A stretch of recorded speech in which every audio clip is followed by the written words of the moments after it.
mes cadets, je vous salue et je vous prie de prêter attention à cette présentation. En fait, nous nous sommes beaucoup interrogés et nous nous sommes rendus compte que la fête de la Saint-Valentin fait beaucoup le buzz dans le monde entier et nous avons trouvé bon d'éduquer le monde entier en général et la jeunesse chrétienne en particulier. Ceci dit, je vais commencer par la définition des termes. Le mot saint, c'est la qualité de ce qui est saint, sans péché. C'est celui-là qui mène une vie irréprochable en ce qui concerne les saintes écritures.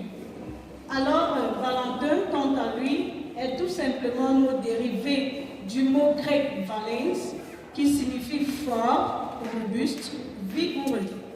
Cette fête rendrait hommage à un certain saint appelé Saint Valentin. Il est un évêque italien et il a vécu au IIIe siècle. Alors, qu'est-ce qui s'est passé en cette période? Il y a un empereur qu'on appelait Claude II qui avait interdit les mariages entre les couples, soit disant que cela les empêchait d'aller à la guerre au moment où il le fallait. Alors, qu'est-ce que Saint Valentin a fait? Il mariait les fiancés en cachette, c'est-à-dire d'une manière clandestine.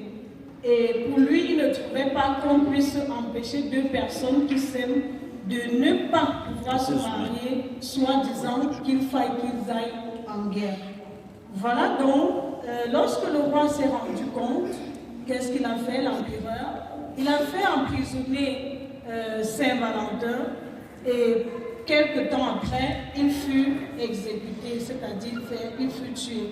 Mais avant d'être tué, il écrivit une lettre à la fille du geôlier qui veillait sur lui pendant son emprisonnement.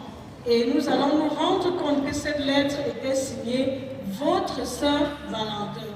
C'est ainsi que cette fête commença à être célébrée, de sorte que lors de cette fête, on organisait un festin et on écrivait les noms des jeunes filles sur les bouts de papier et on faisait jeter dans un buccal.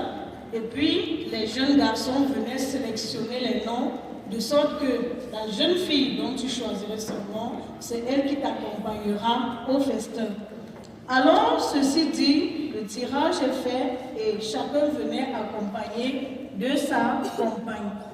Alors, plusieurs fêtards ont trouvé le moyen de lui accorder le fondement biblique en expliquant que Dieu est amour, qu'il nous a recommandé de nous aimer les uns les autres. C'est en effet un camouflage, une idolâtrie de christianisation. Alors on ne saurait accorder un fondement biblique. La fête de Saint-Valentin pour les uns est une occasion de briser la routine, de sortir de l'ordinaire et de se rappeler des bons moments passés ensemble, de raviver la flamme d'amour.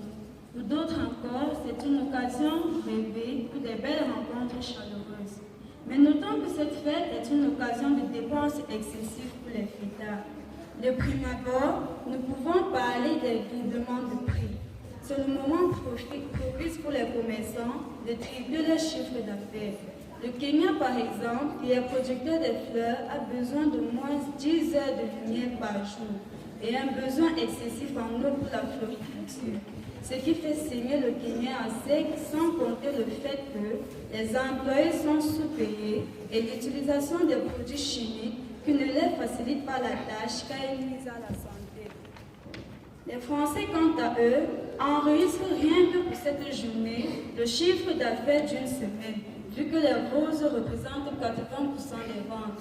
Une étude par le TRIO, Centre de recherche et d'information des organisations de consommateurs, révèle que 81% des Belges ne fêtent pas la Saint-Valentin, car pour eux, c'est une fête bien trop commerciale, voire le business de l'amour.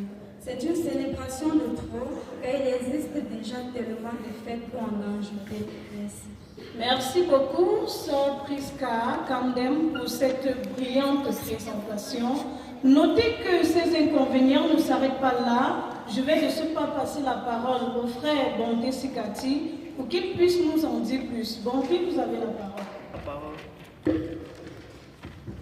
Merci de m'avoir passé la parole. Et nous avons comme autre inconvénient sur le plan matériel découle par exemple deux pensées. Nous avons encore autre la première pensée qui est la dépravation des mœurs.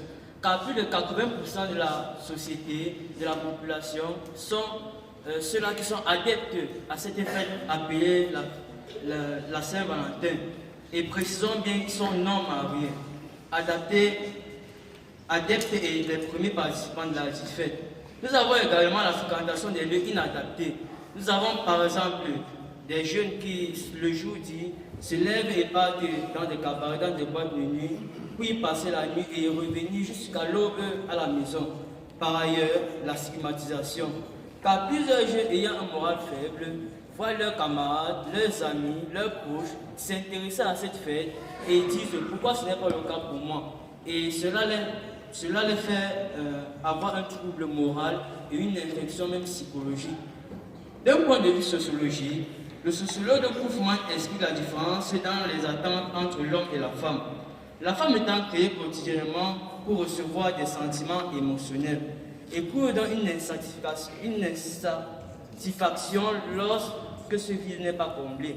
La Saint-Valentin devient donc une compensation, un jour de rattrapage où le conjoint décide d'être le prince charmant d'un jour, le mari idéal, bref, l'homme parfait. Cela au détriment des 364 autres jours. Elle éprouve également un sentiment d'obligation, car le jour de la Saint-Valentin, quand ce jour approche, nous voyons que la Valentine ou le Valentin est stressé, puisqu'il doit donner, ou elle doit donner un cadeau, doit s'approprier vestimentalement pour plaire à son conjoint. De ce fait, nous retenons que sur le plan moral, plusieurs inconvénients découlent de cette fête Saint-Valentin. Merci beaucoup. Merci frère Bonté Sikati pour cet éclairage afin que chacun puisse savoir sur quel terrain est-ce qu'il danse. Notons donc que du point de vue biblique, Romains 14, verset 32, 23, autant pour moi, nous dit par exemple, tout ce qui n'est pas l'objet d'une pleine conviction est péché. Si tu demandais à plusieurs qui célèbrent cette fête, est-ce que cette fête est biblique? Ils vous diraient, je ne sais pas. Alors qu'il la fait quand même, et ils s'auto-proclament chrétiens. Alors, si donc ils célèbrent cette fête, alors qu'ils ne savent pas si elle est chrétienne ou païenne, cela signifie qu'ils commettent un péché devant Dieu parce qu'eux-mêmes ne sont pas convaincus de ce qu'ils font. Alors, ceci dit, le livre de Jean 17, verset 16, nous fait aussi également savoir que nous sommes dans le monde, mais nous ne sommes pas du monde. Si tu te dis chrétien et que tu célèbres cette fête, certainement, quelque part, quelques points d'interrogation doivent être mis sur ta vie chrétienne. Une preuve d'amour, que ce soit envers son père, sa mère, ses frères, ses sœurs, etc., n'a pas besoin d'attendre un jour de l'an pour être prouvée. L'année a 365 jours et tous ces jours sont appelés, si vraiment nous voulons témoigner l'amour envers nos frères et sœurs tel que le Seigneur Jésus-Christ nous l'a recommandé, il s'agit de le faire d'une manière quotidienne et non d'attendre un seul jour de l'an. Alors, chaque année, chaque mois, chaque semaine, chaque jour, chaque heure, chaque minute et chaque tiers doit être consacré pour témoigner son amour envers son prochain. De plus, on n'a pas besoin de le faire au vu et au su de tous. Quand j'aime quelqu'un, je ne suis pas obligée de le crier haut et fort sur les toits. Je le lui montre, puisque la Bible me dit « N'aimez pas en parole et avec la langue, mais en action et avec vérité ».